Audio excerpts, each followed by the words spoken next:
Hello, this is Maeve. Just moving some stuff. Just a wrapper that was, well, yeah, I guess that counts as a wrapper. It has some sweet bread I don't think I'm going to finish. Anyway, it was in the way of my screen.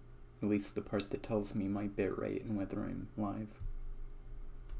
In a moment, just messaging panned.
Yeah, I just thought of something.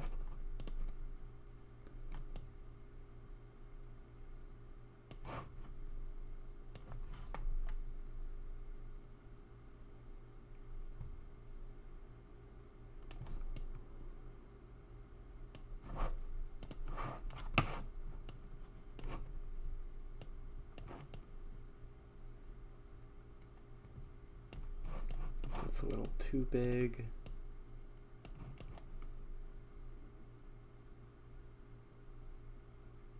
That should be perfect. There's a tiny border, but that's fine. Cool. Ah, that's kind of nice. I like that. Just showing only what I can see. Or rather, what I'm drawing. Oh, I don't have Twitch chat up. I should have that open. That's probably why I'm not seeing anything, but maybe. I forgot to open Twitch chat because I'm not very smart. Do.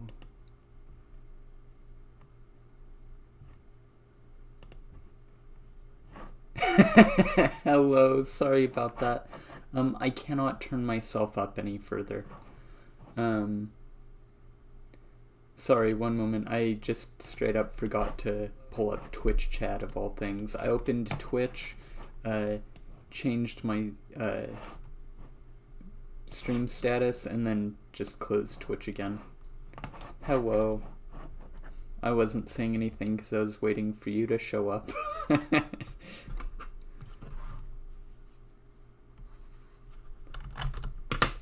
hope I don't have a problem again. Let's see.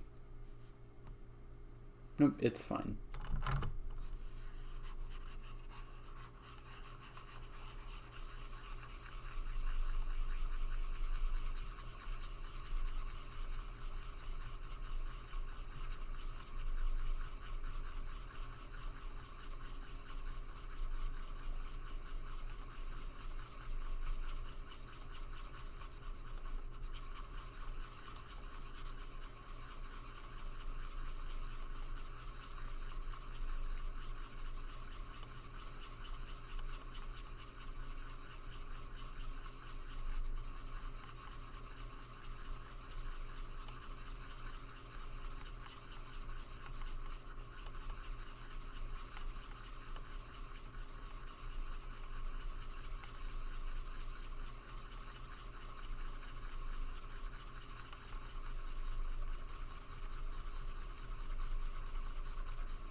Are you waiting for a reaction? No, I was just doing that.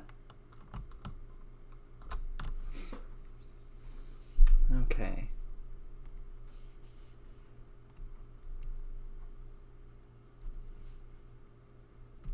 That was purely for me, and who knows why I was doing it.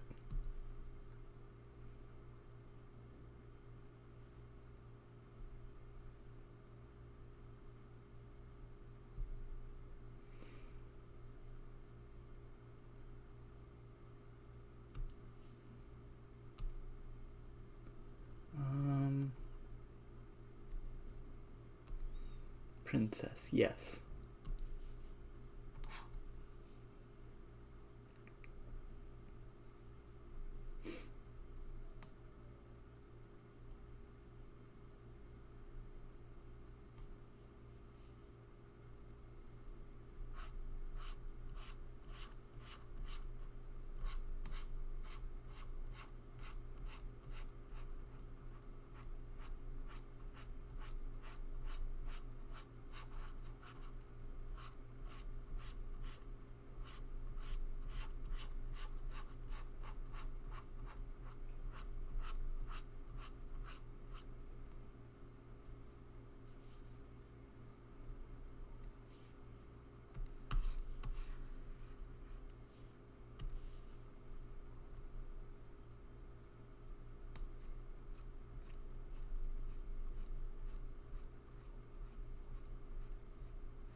Ooh. That's an eraser. Oh, I'm doing this wrong. I'm a fucking idiot. I was drawing on the layer of the background. God damn it. Oh boy. Well, I don't like this shape anyway, so I'm starting over. Son of a bitch.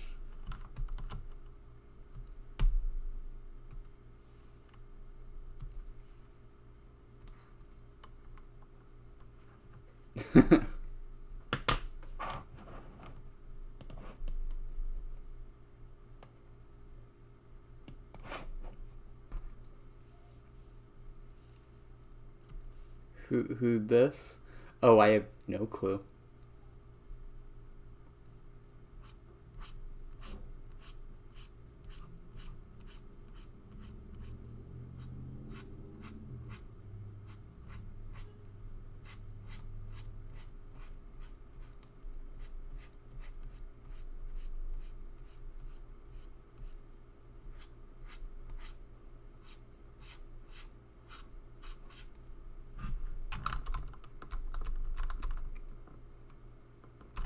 Not quite getting the face shape to my liking.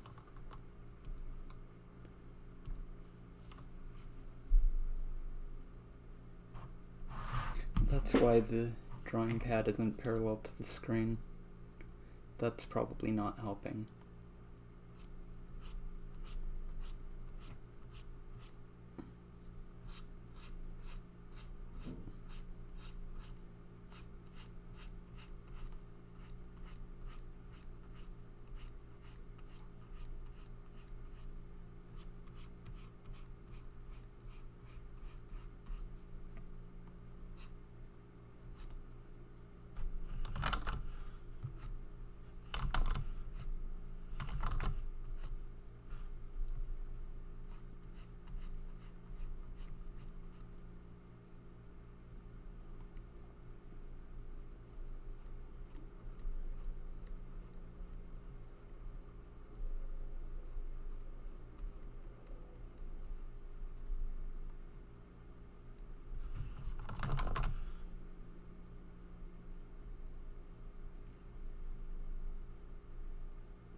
Pardon me.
Yeah, I drew that initial head way too small for... No, rather I drew the eyes way too large for the initial head I drew.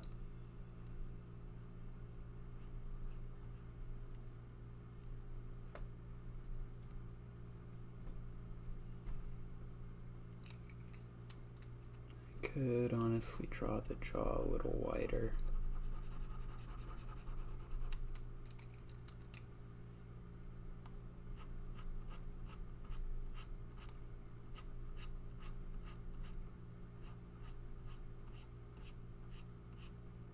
No, it's too wide.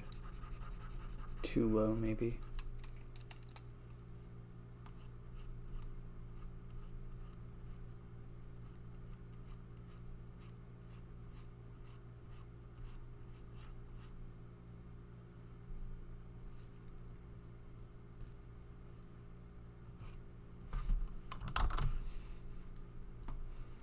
That looks like a panda nose. Aw.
The Angie.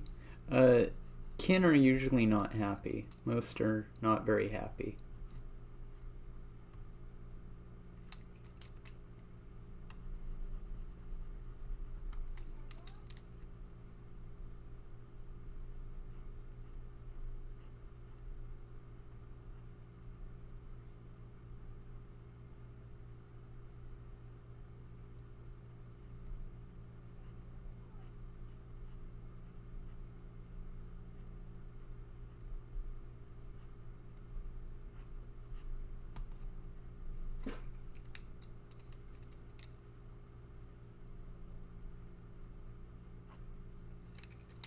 I can do better than that.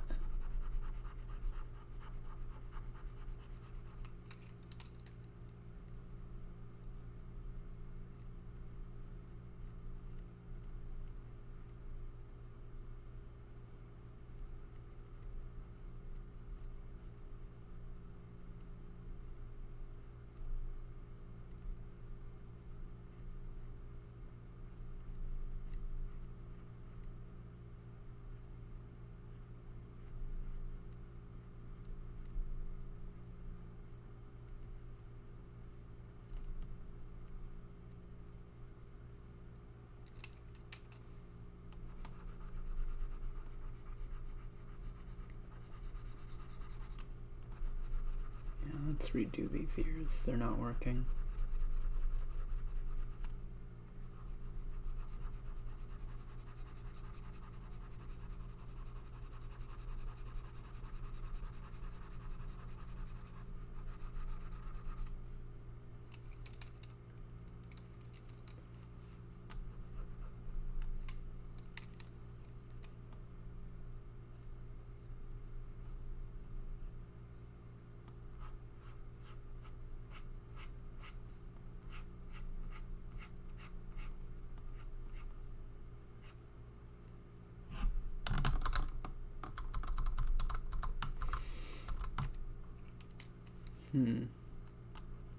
Sorry, I know this isn't very interesting.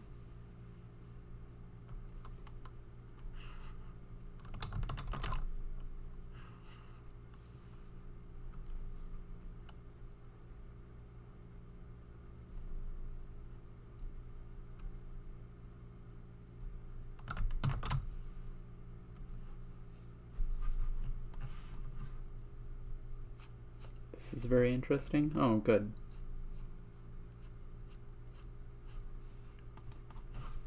I live to see your lore. Yay.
Yeah.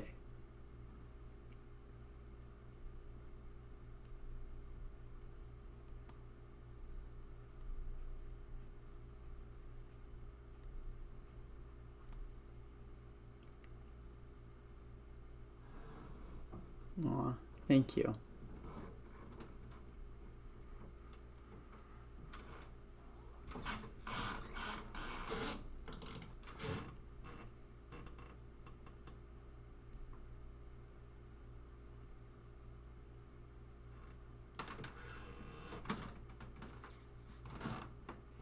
You know, maybe for their dragon.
A wagon, yes.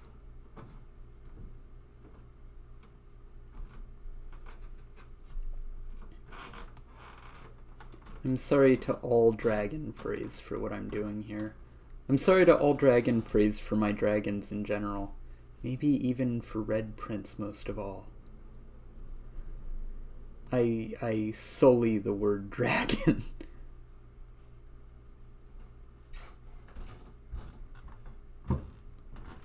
I use the term so arbitrarily. These are not dragons, no. They are Cthulhus. Especially Red Prince, who is the most powerful of all by virtue of being both a Cthulhu and a Satan.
I'm writing a story while you draw. Oh, yay. Good. This brings me pleasure.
This is calm and serene. I love it. Ooh, aw.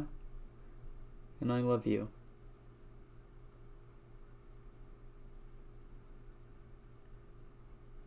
Just two gay furries doing an art.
For furries, watch out.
Starfinch.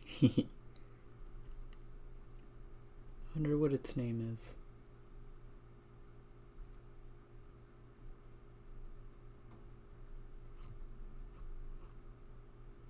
Patrick, indeed.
Such a happy boy. Maybe this dragon has a much better demeanor than their princess.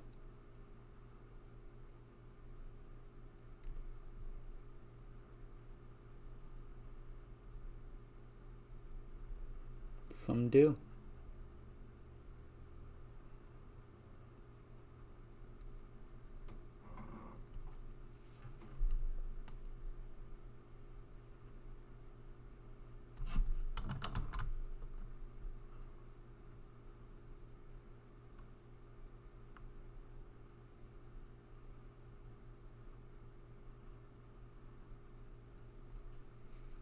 That face is pure. Aw. Yeah, maybe this is a totally, chill dragon. Very scary looking, very toothy, but, Maybe you're fine.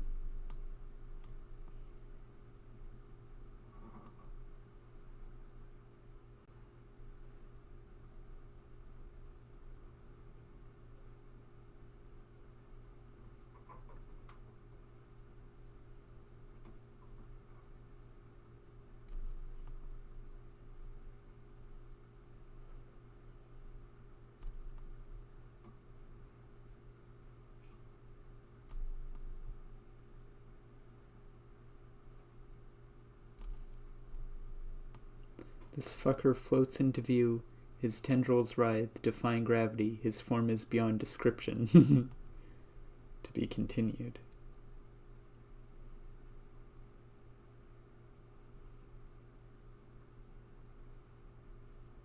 In a high-pitched voice, hey, I found this thing called apples once. Yay. This thing called apples. That's legit something a dragon would say. Or a kin in general would say.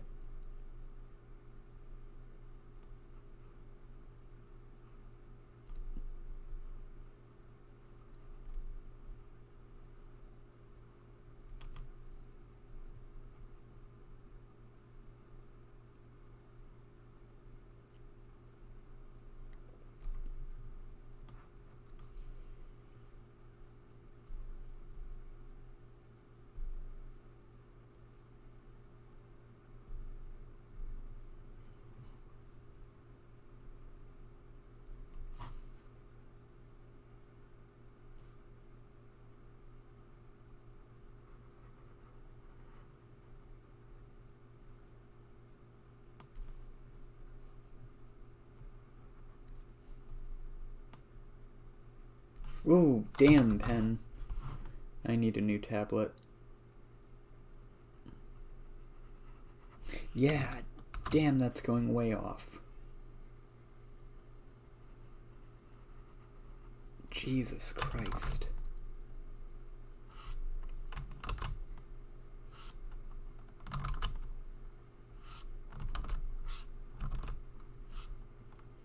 Okay, that's a decent curve.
No, what? Oh, don't give him a body. Okay, he's perfect.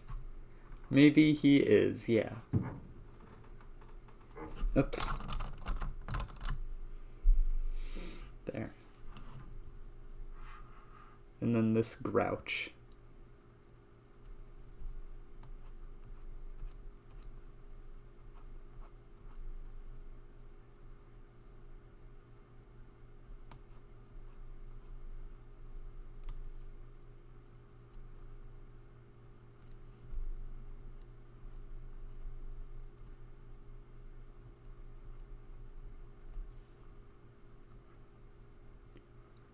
His arms are the little tendrils at the bottom. Should I give him like a few longer ones with maybe little hooks on the end?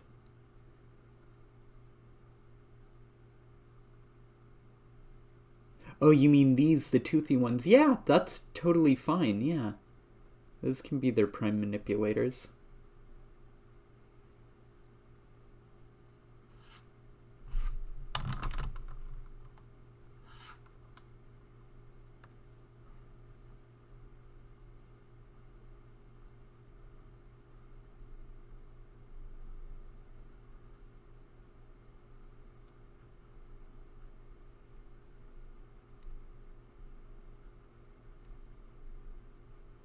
I want to hold him and tell him everything will be okay. Honestly, they probably need that terribly.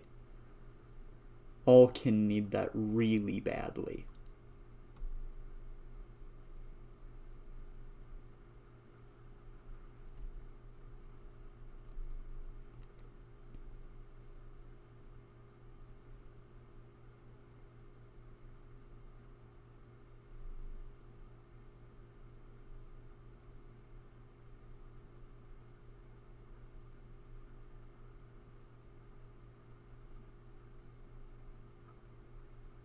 Now draw an apple on the hook. Good idea.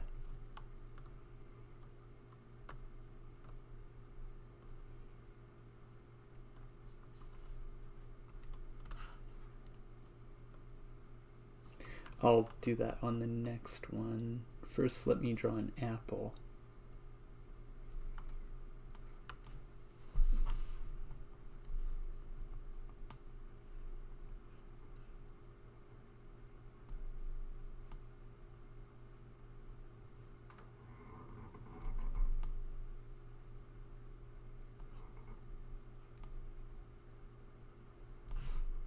It's an awful apple.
They bring a apple.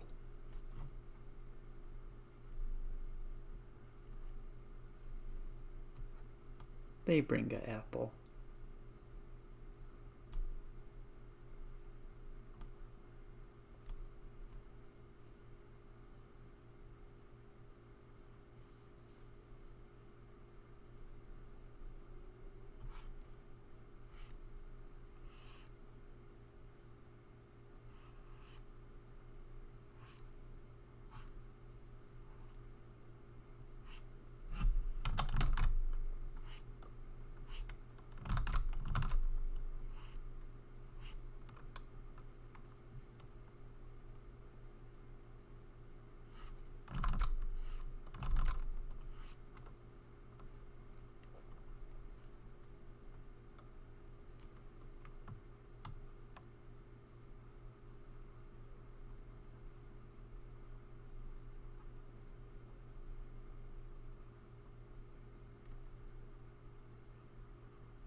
just a Frembo, to be honest.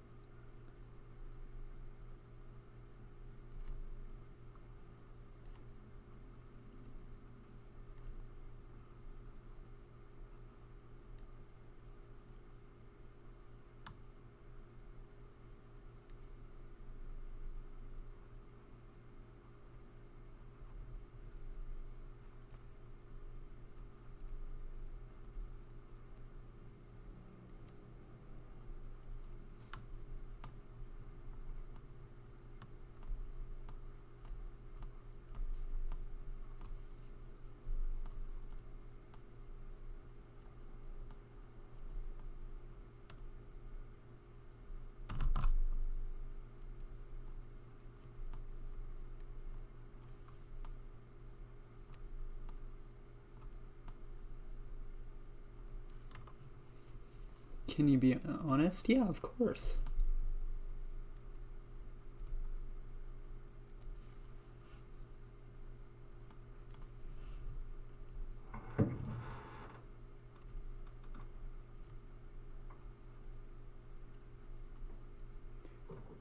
Non-canon's the tail, floaty boy. Okay. That is totally fair.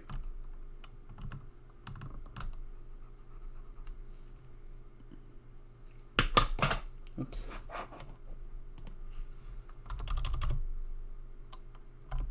Oh, don't mean to do 1,000 pixels across. Nope. Okay, that's perfect. No, don't. They're yours. I mean, if you think it's adding too much or it doesn't fit, then that's really valuable critique. I wasn't serious. Are you sure? It's just a tail. I don't mind removing a tail if you think it's a good design without it.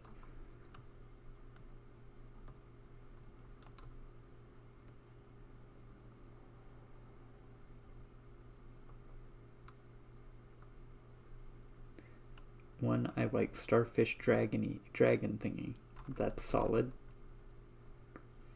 Two, more importantly, your luring character. Tail looks good. If you're sure, okay.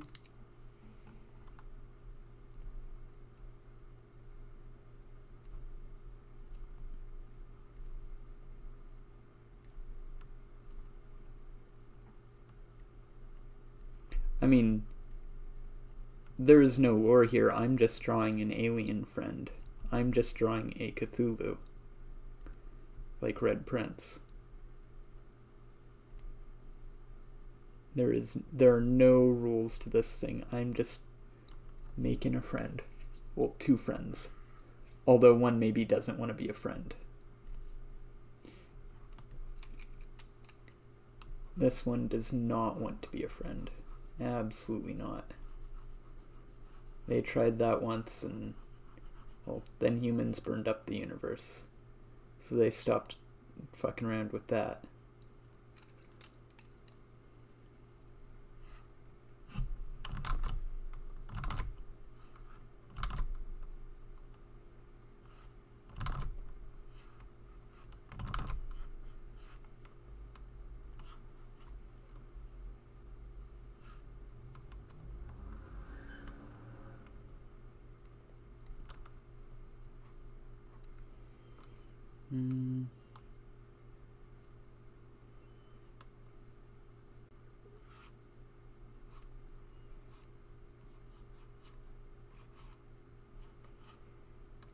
Foxtail.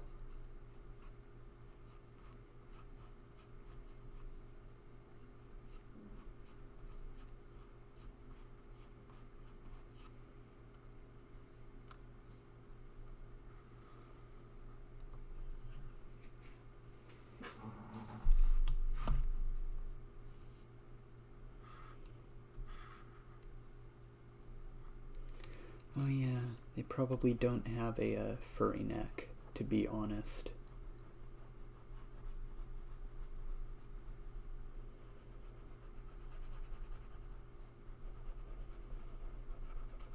They are a princess, so... Now this is lore important.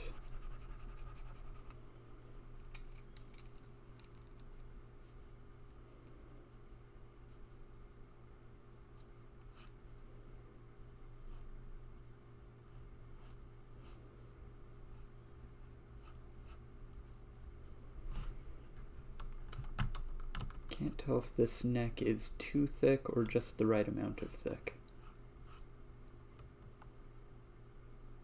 Can I write a little short story in your lore? Please. Kin are so variable so that people can make their own and write stories about new ones or ones that already exist.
I know dragons are fuck all anything and everything, but do all kin follow some guidelines? Red and this good bitch had the same ears and whatnot. Well, that's the thing. Dragons are the really morphologically diverse ones. That's why Red Prince doesn't look quite so human. She is half dragon and half prince. Hold a message for a reason. Oh, come on. Really? The word bitch? Come on. Please. Okay. I know dragons are fuck all anything and everything, but do all kin follow some guideline? Red and this good bitch had the same ears and whatnot. Well, the thing is, princesses tend to look kind of demi-human, which is why Red has such a strongly human appearance. Whether a dragon is going to look humanoid is completely up to chance, and because there's so many possible configurations of a living thing's shape, it's not likely that they will look really human. It happens, but it's not common. It's certainly not the norm. Princesses, on the other hand, look fairly humanoid. They look fairly human in general for lore reasons, specifically to inspire sympathy in humans. They're a natural immune response to the production of living things against their consent. So when you produce a living thing specifically to use it as a tool, that thing's antithesis is produced as well, and the antithesis tends to be antagonistic to being exploited. I'm going to self-insert Jai in your world, and I will have no regrets. Please do. So princesses happen when a dragon is produced. Dragons are what are made. They're always made with input, and thus human influence, human error, human bias, and human cruelty in the form of their perfect and inviolable design, an immutable design. And often they're made so that they cannot disobey humans. It's really fucked up. I don't like humans in my setting. They really suck. They're very much like, well, they're neoliberals. So they're a lot like a lot of real humans. Princesses are the antithesis of their dragon counterpart. They don't obey rules. They have pretty much opposite faculties, where a dragon is limited and is, missing things in its design. A princess has those things. So say you,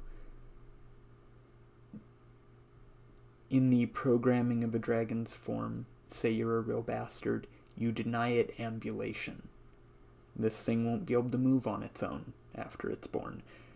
you're going to have a very mobile princess in some way. We don't know what. Maybe they're fast on their feet. Maybe they teleport.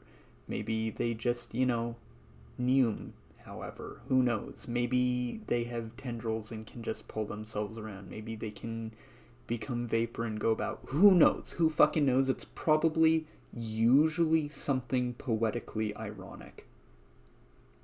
There's a lot of poetic irony in the setting.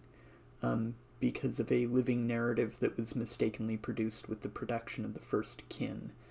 And so if something is poetically ironic, it's more likely.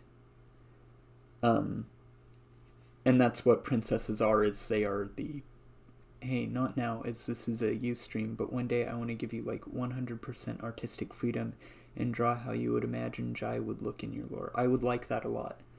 It would come down to figuring out exactly who Jai is and then making kin that represents him in that way.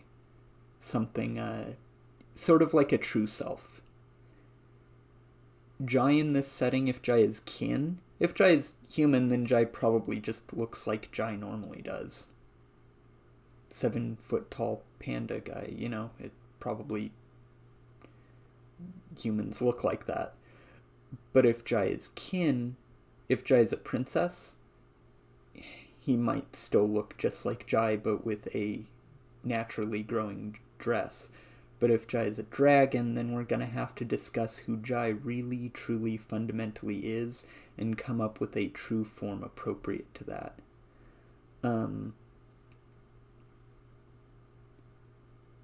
So yeah, princesses are whatever the dragon is not, specifically in a way that defies humans. They are an immune response against human abuse. And usually they are jerk-asses to humans. Just, they weren't asked to be made. They are a byproduct of something else being made against its will, and that was also against their will. They have a lot of reasons to be pissed. Oh, that's actually really easy. I'll put it in Discord. Yay, thank you. So if a dragon is almost always a living thing decided before its conception to be a tool for a species that won't even be around forever, and it can never ever change its form. Imagine how cruel it is to, do that. Now imagine you are that thing's Luigi. How pissed are you gonna be? Fortunately, princesses don't resent their dragon counterpart for it, but they really resent humans. Princesses are, where dragons are sad, princesses are usually really fucking pissed. Now, say you make this is a good way to put it. The more limited a dragon, the less limited the princess. And conversely, the more, potent and powerful and free a dragon is, the more in need of protection the princess is going to be. One is probably going to do a lot of, protecting the other, and that's by design. It's so that they have somebody they can hold on to and value and take care of in a universe where nothing else is permanent. Where they have nothing else and nobody else except for each other. And yeah, so it's like a naturally occurring codependent situation that they need to exist. It's not happy. So, yeah, when designing a princess, you want to think of what the dragon is, what the dragon was made to do, and what its limitations are. And the princess is the poetic opposite of that. And then, visual design-wise, princesses tend to be fairly human-like. More or less human, but generally pretty human. At the most, they probably don't look full-on furry. They're probably like a step 2 between on a 5-point scale. On a 5-point scale, they go from like if human is 1 and like just a dog is 5, they're like a 1 or 2, maybe a 1.5 in that range.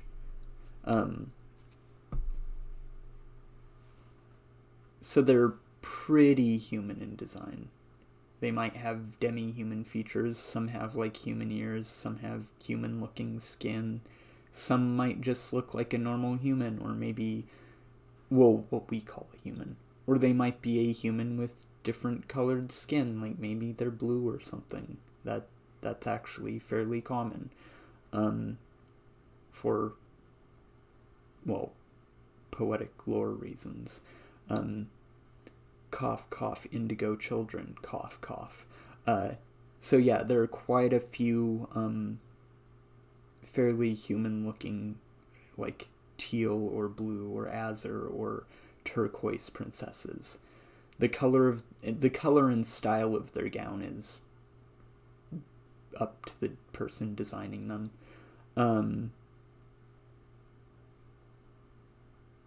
Yeah, the gown doesn't really follow rules. It's usually very pretty, might be more or less ornate, might be shiny, might be matte. Whatever it is, it's beautiful. It's their plumage. It is something really lovely. The reason they look so human is to inspire sympathy from humans and reverence and awe, because by the time the first dragon princess pair was mistakenly produced, humans didn't look a whole lot like humans. And so, yeah, they were highly variable. This was a post-human society at this point. Forms were decided according to need, and people could switch out their body as they liked. It was very post-human, very transhumanist, very free in the ability to decide whatever fucking shape you wanted. And they went, oh, these things are shaped like old humans. That must be the ideal perfect form. And so they kind of got superstitious and decided to recreate the old human form based off of princesses, because they're, egotistical and awful. So humans in Red Prince's world, including Scarborough, do not look like that because they look human. They look like that because they used to not look human, and they decided to look like princesses.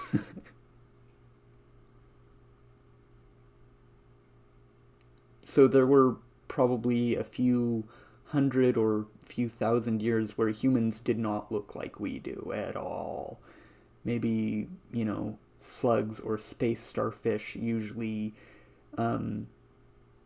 hypersymmetrical forms that made spacefaring easier, If you're in a zero-G environment, it's good to be able to reach in all directions at once. But then they got caught up in superstition and aesthetic.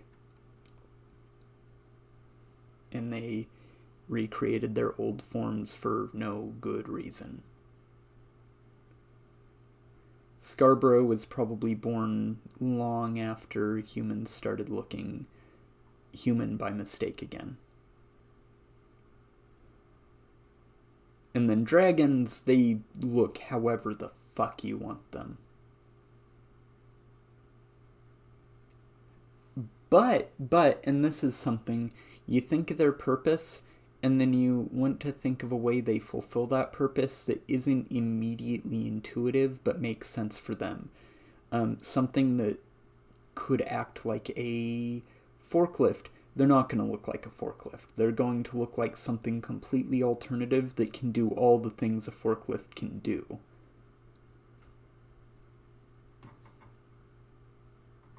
Because unless they're told you need to have a specific form, they're just given a function usually. And the form is decided arbitrarily and purely for fulfilling that function. A kin or a dragon designed for being slept on to serve as a bed, which, happens and is really cruel, they will be able to serve fine as a bed, but they're not necessarily going to look like one. And yeah. You might have something really scary and not bed-like that is probably the finest sleeping surface ever produced, but it's probably going to take getting used to, and, getting used to the sense of, not being eaten. But when a dragon is produced to serve as, a fucking bed of all things, those dragons were usually considered failures because that produces a very, very highly potent, very, very resentful princess. And that produces really fun, healthy princess-dragon relationships where, hey, you have a princess and a dragon that very much wants to be used as a comfy bed. And you have, friends. One is a bed and one is a friend who wants to lay in a bed. And you have something really pleasant there. But oh boy, you'd better not be human and try to lay in that bed. You will be killed, and not by the bed. You will be totally unwrit. So yeah, lots and lots and lots and lots and lots of lore and justification for designs.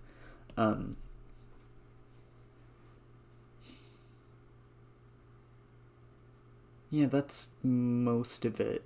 Now, here's one thing. There are some classes of kin that tend to have certain qualities. I haven't decided on all of them. This is more a going forward, I will figure these qualities out and figure out what the common aesthetics are. One of them are courier class dragons. Red Prince is one. They usually have a pointy nose. A big old pointy schnoz. That schnoz is actually full of delicate, sensitive sensory organs that make it easier to kill. Courier classes, their design usually revolves around ending mortal lives. There are also instructor classes. I don't know what their qualities are, but they are designed around inflicting trauma on kin, which usually involves, killing kin. There are courier classes, instructor classes, benefactor classes, which are highly variable in their form. I don't know what common quality they might possibly have, but they are designed around serving more mundane human purposes, like, a bed or a forklift, or usually something not relating to ending kin or human life, or mortal life. Courier classes include hunters of man and beast. I don't know what this friend's purpose might be. Probably not something you can intuit immediately by looking at it.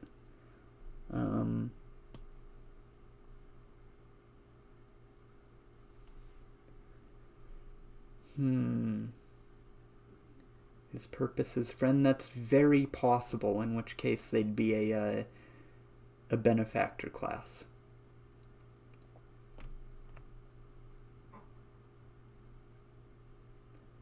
And the naming convention behind these classes is really awful human centrism. Courier classes, the ones that end mortal lives, are called that because a courier is someone who delivers things, and deliverance is a euphemism for killing, or, dispatching, sending to God. Thus, courier. An instructor is called that because they traumatize, and to be traumatized or to have your actions decided by trauma is to be trauma informed, and to inform somebody is to instruct them, thus, instructor. A benefactor is called that because they've been decided from their advent before birth to serve a purpose for humans, other than killing. Usually, maybe they make coffee or something. Maybe that's why he's so nice. He was built to be a friend. Yeah, that's very possible. He probably then has a lot of issues around being nice, whether he wants it or not. So he might be really nice and have a trauma around that. Never certain whether he's actually nice by his own accord. And for all he knows, he might actually just be really nice, but he doesn't know that. That is how a lot of kin live their lives, is they don't know what's actually them or what's been inflicted upon them. And they have to reckon with that, and they have all eternity to reckon with that, and that's maybe worse.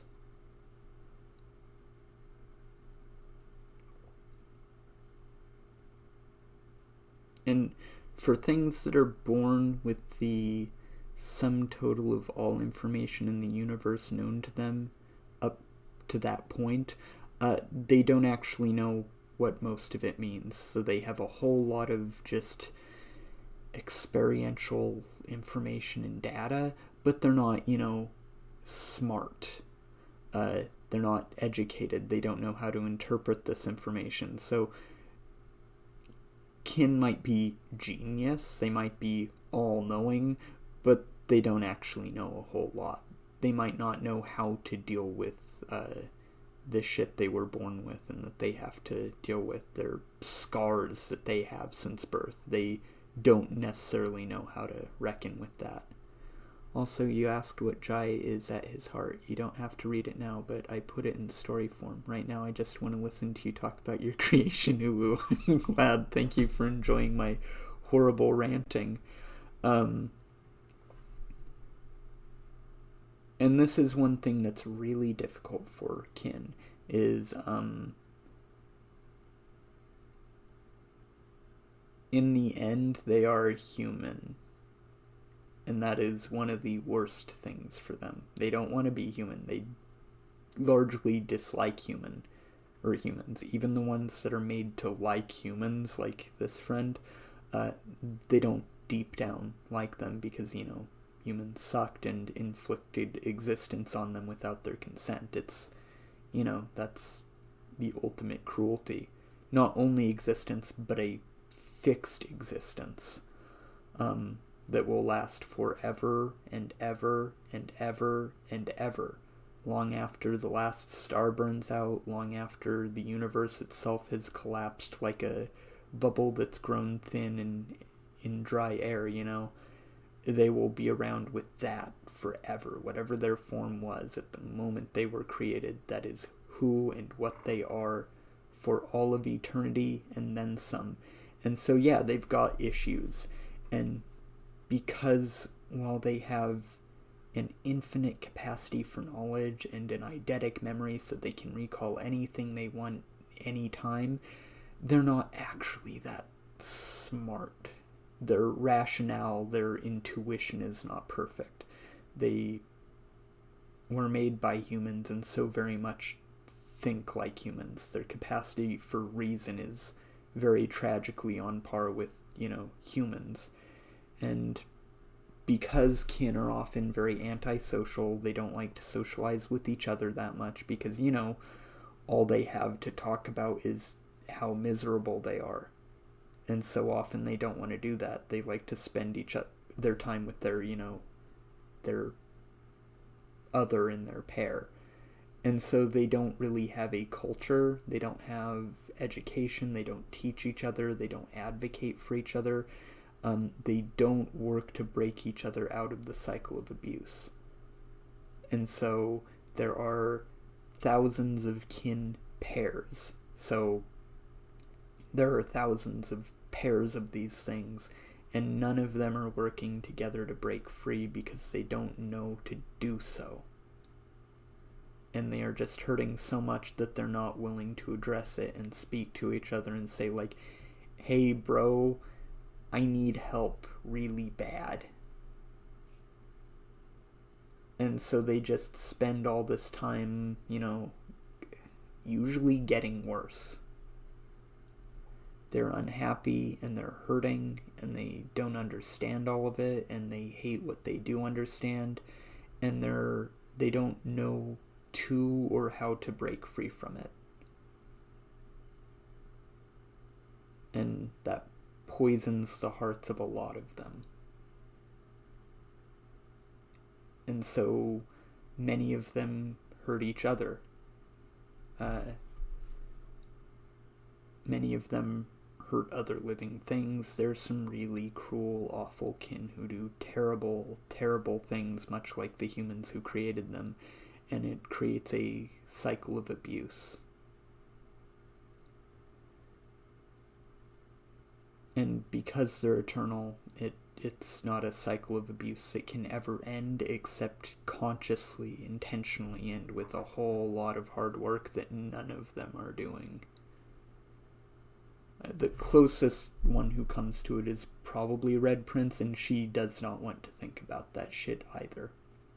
She wasn't even made. She didn't have existence thrust on her by another agency with its own selfish interests. She just, came into existence by mistake, and existence was still thrust on her, and that's still traumatic for her. But a lot of kin resent her because she didn't have the curse of being produced or designed. Oh, and Red Prince looks like she does because she is about 50-50 dragon and princess. She doesn't have cells per se, but if she did, it would be an even mix of dragon and princess. And so that's why she matches a career class, weirdly, despite not having a design, which she is very deeply unhappy about, and doesn't like to think or talk about, and why she also has a naturally occurring dress that grows hair or feathers or scales, which she also doesn't like talking about, partly because she feels like she doesn't deserve it.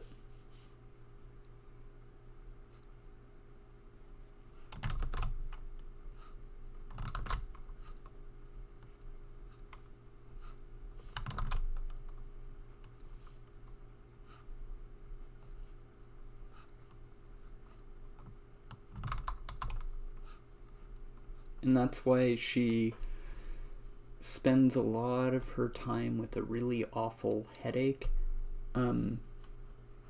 Is she cuts her gown, which, doesn't hurt. It's like clipping feathers or getting a haircut. But then she focuses constantly on keeping it from growing back. Kin are platonic ideals. They are immortal, perfectly immortal, and their forms cannot be altered permanently. No matter what, their bodies will go back to their original perfect state. I'm in bed, my head fucking hurts. Aw, I'm so sorry. Would you like me to shut up?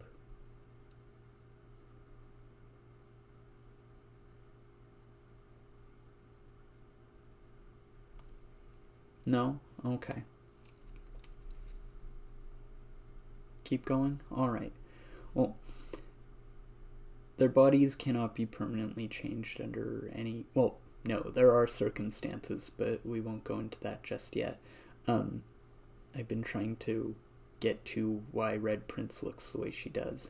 Well, she clips her gown when it grows. Usually it should grow back in a matter of moments. Seconds or minutes, maybe hours at the most. But she clips it down if it grows, and then she focuses constantly on stopping it from growing back, because kin have limited control over the rate at which their body reforms. Now, they need to be conscious for this. If they're dead, their body will gradually reform on its own. they can't stop that. So kin cannot, kill themselves and escape. They will come back no matter what. But as long as they're conscious, they can slow the process down. And so she does that with her gown, and she wears clothing over it.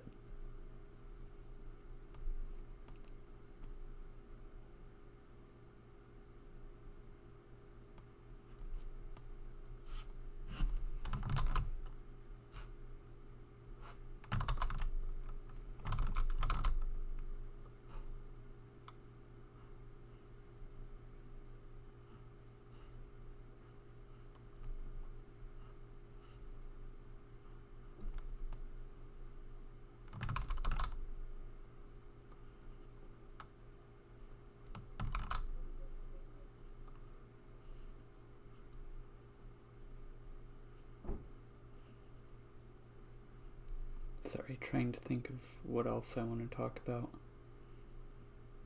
Oh, yeah. Now, circumstances under which kin's forms can change is if they are cut by hypergraphene.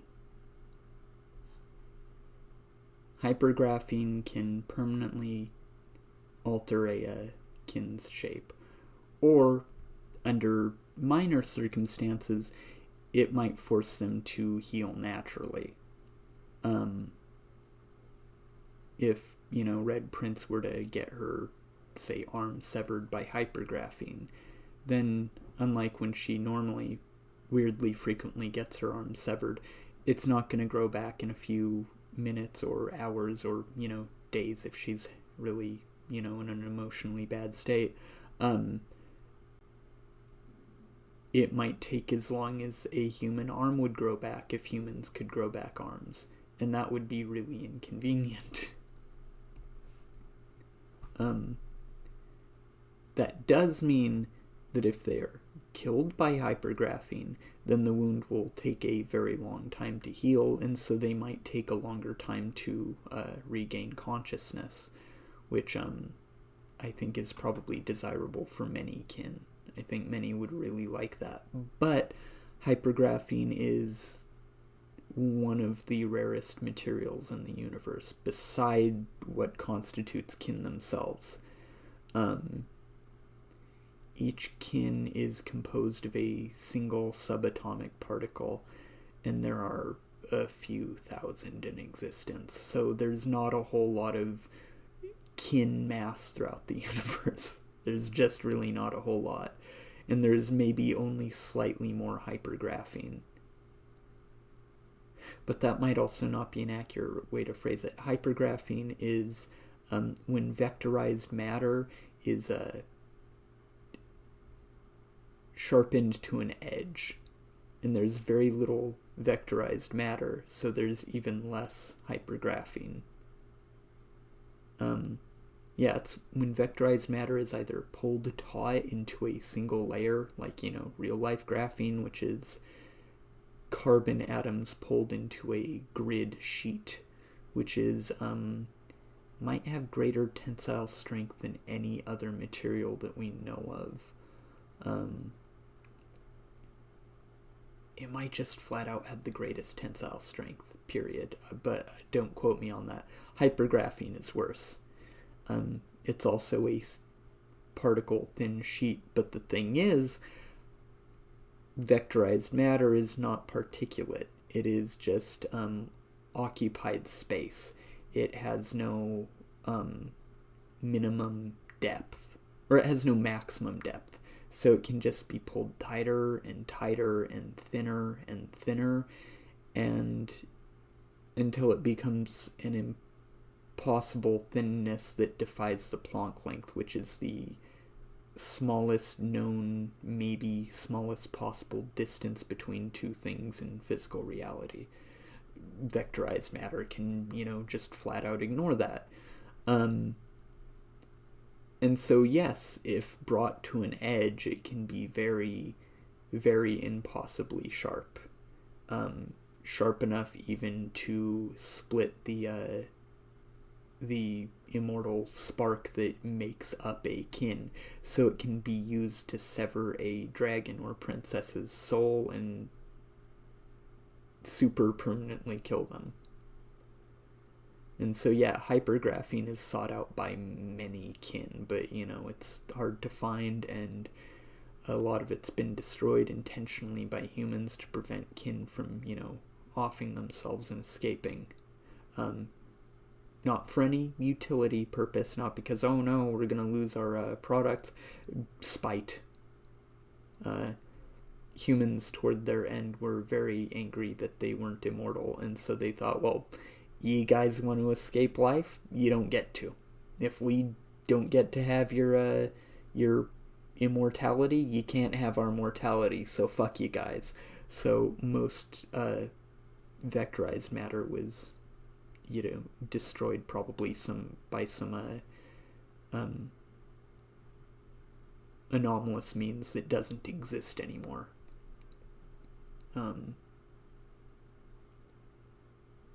Yeah, humans were really bad toward their end.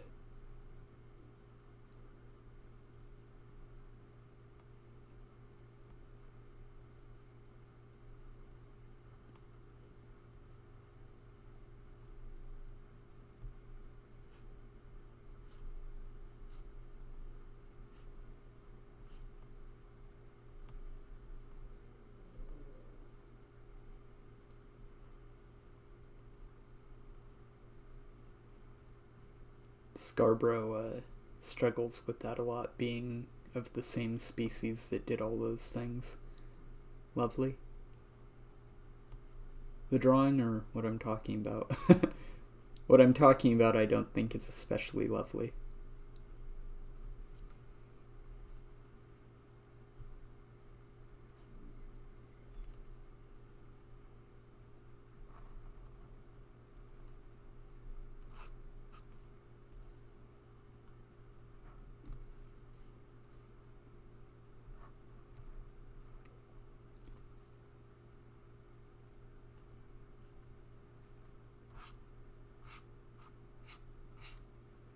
I'm here, I'm just listening. If I pass out, I love you. Headache killing me. I love you too. I'm sorry about your head.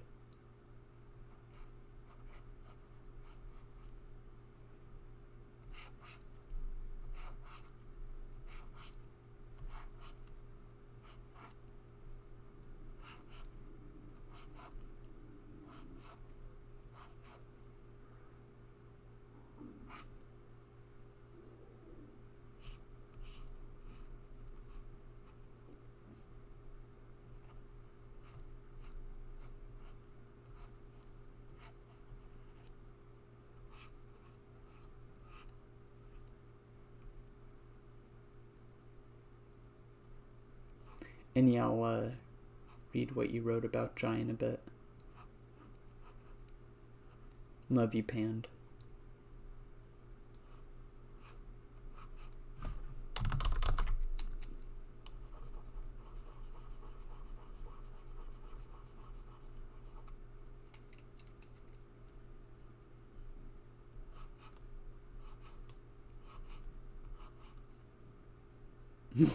Oh, darling. I bet its head hurts very badly as well. Being a panda is hard work. Being a baby panda, even more so.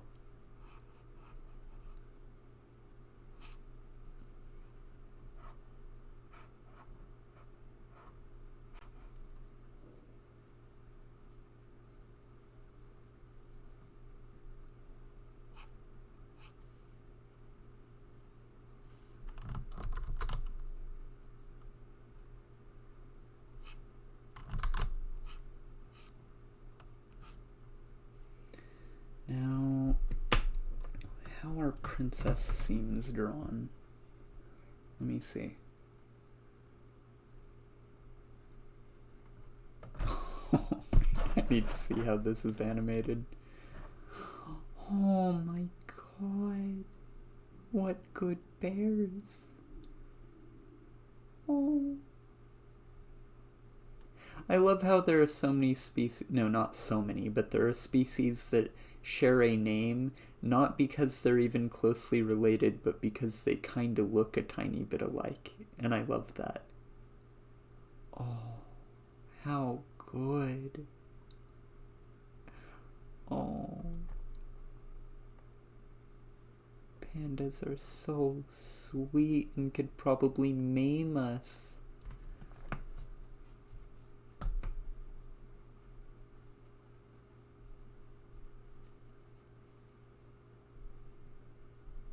I do not think I could take on a panda. Well, it depends. If it were a smart panda, I would, be killed. Red pandas came first. They were originally called just pandas. Oh, I did not know that. So there were pandas and then panda bears. That's very good to know. Princess seems. There we go. That's how they're drawn.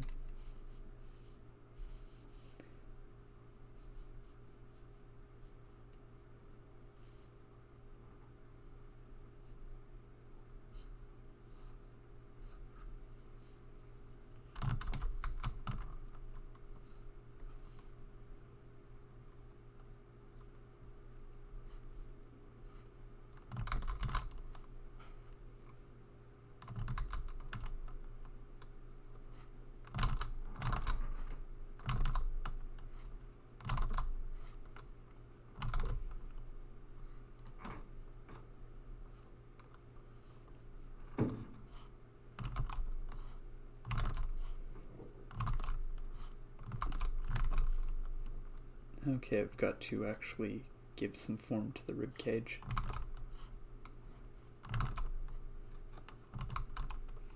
Okay.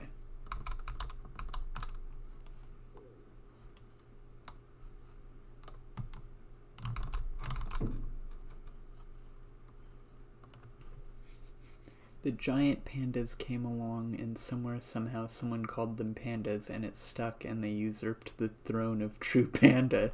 Bastards. Unforgivable.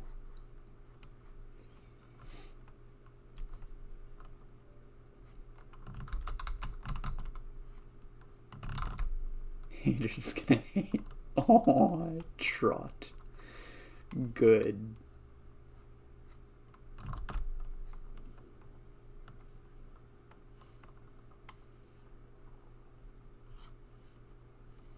So yeah, this is just her, not her. They don't use those pronouns, kin. Very rarely do they use human pronouns. This is just their skin, basically.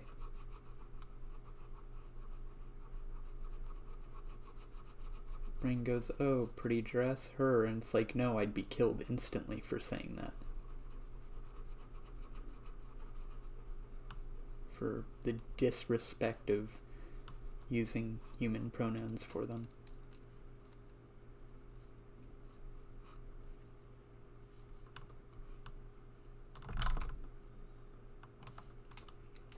Instant death, I assure you.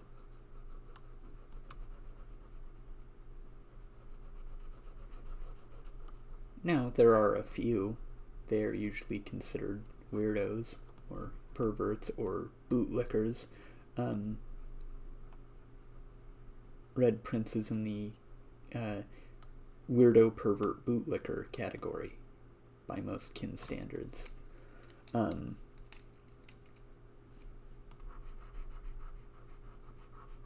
Yeah, most kin do not especially like her. Most resent her for not being manufactured.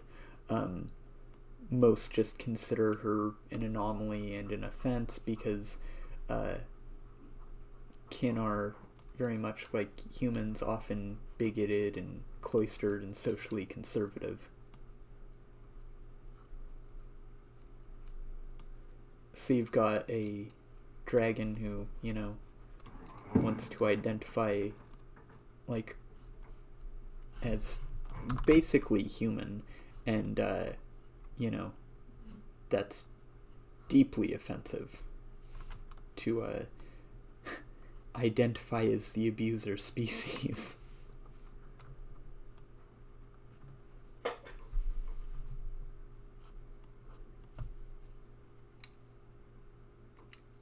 So yeah, a lot of them consider her identity to be in very poor taste at the very least.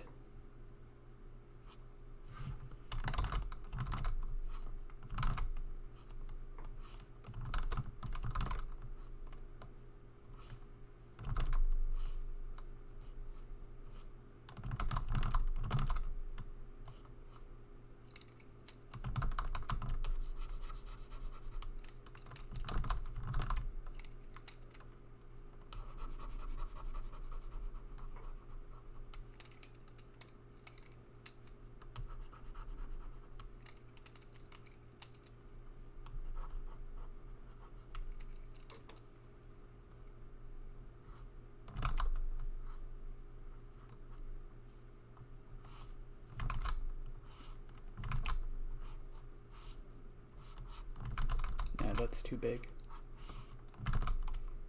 No. Let me see. Layer, new layer.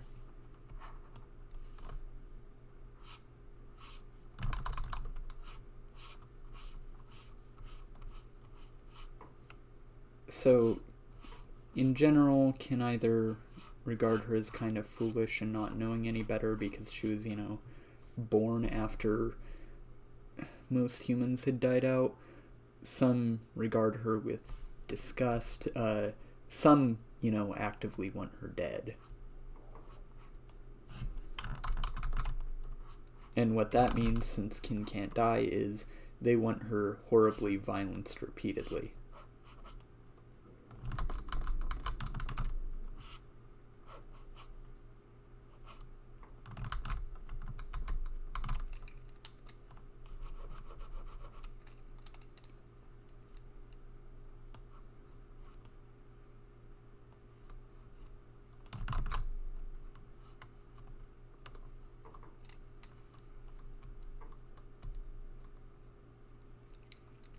Okay, I'm happier with that.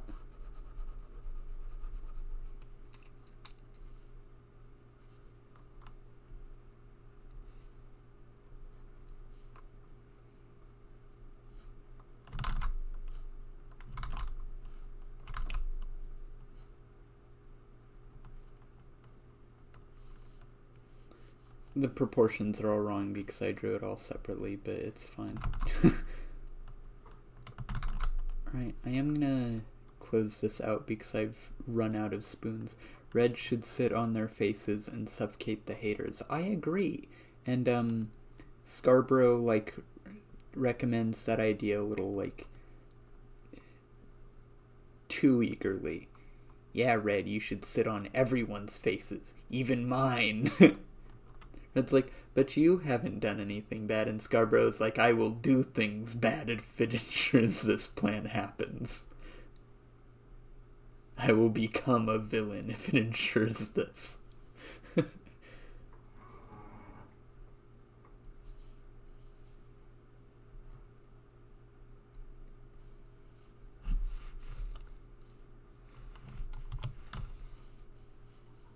So yeah, Red Prince is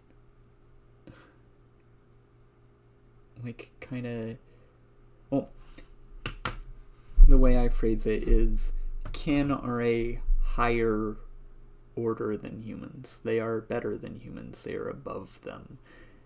And so to want to be human is the equivalent of being a Therian for for kin. So Red Prince is a human Therian. She's like other kin, but for an existing species. But on the other hand, on the subject of other kin, Scarborough wants to be more like an eldritch abomination. They really aspire to be more like kin.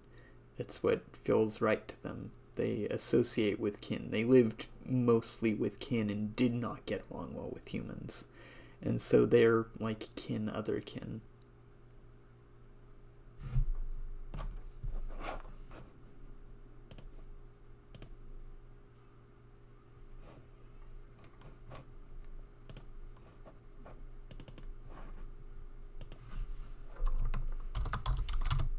Saving file is just some kin practice 1. That's a 2. Save.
Love you, Julian.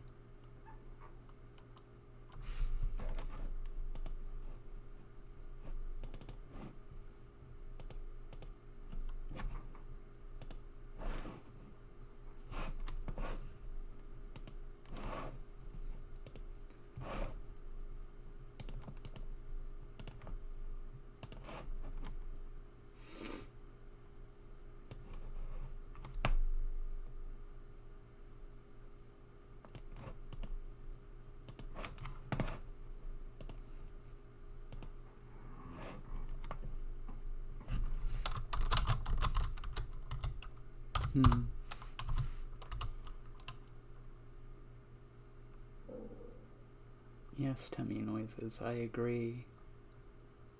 I don't know what I'm agreeing with, but maybe it will make my tummy happier if I agree with it. It said something, I don't know what. I don't speak that language, but you know. Alright, this is gonna be it for the evening. I'm going to zoom in on friend so that hopefully this will be the YouTube thumbnail automatically. You know what, I can just make one this way. Print screen, open paint, paste.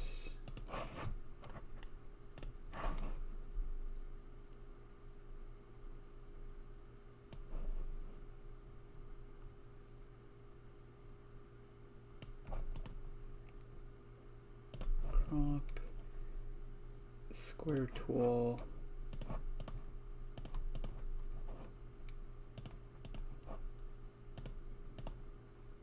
fill with color.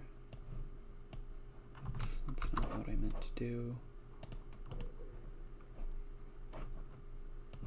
Okay, there we go.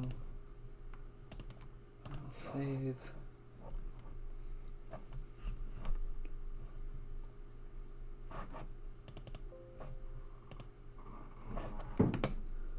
Alright, this will be my stream for the evening.